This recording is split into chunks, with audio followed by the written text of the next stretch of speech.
Hello there, my name's Card. I'm a professional historian and writer. For the sake of anyone who might need it, I'd like to rebut all attempts to deny or downplay the Holocaust as simply and succinctly as possible.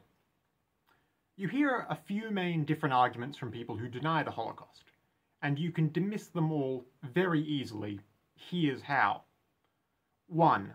Some people will tell you, in bad faith might I add, that the commonly quoted death toll in the millions is wrong or exaggerated.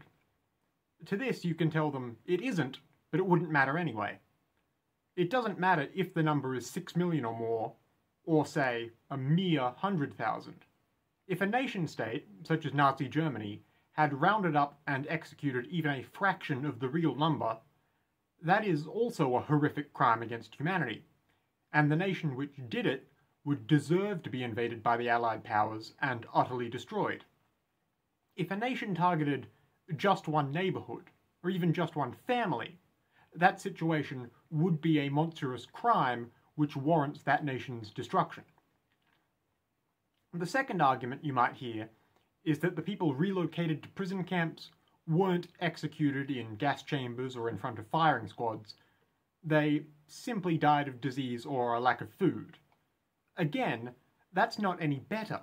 If you wrongfully imprison an entire population and allow them to die from illness or starvation or anything else, that is also a genocide. And any nation to do such a thing is, again, deserving of destruction. The third main argument you hear from these people is that the Nazis supposedly didn't always intend to kill off this entire captive population of millions they had imprisoned. They merely wanted to relocate them to outside of Germany's borders, towards Eastern Europe or somewhere else. To this I say, that is still an ethnic cleansing, and it's still a massive war crime. Again, your nation deserves to be forcibly dismantled if you try doing that.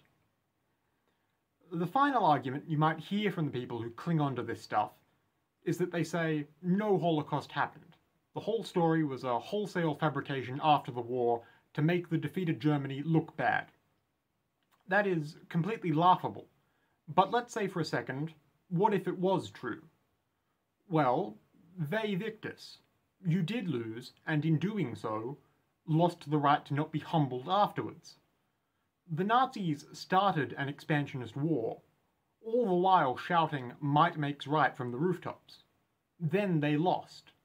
Am I supposed to have any sympathy for them? No one ever denying the Holocaust is ever acting in good faith.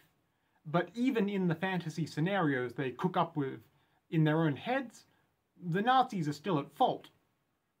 Just keep these points in mind for the future, because I've never once encountered any reactionary who could argue their way around them. Once again, my name's Card. If you might want to hear more from me, feel free to subscribe to this YouTube page, or take a look at my other videos. Either way, goodbye for now, and take care.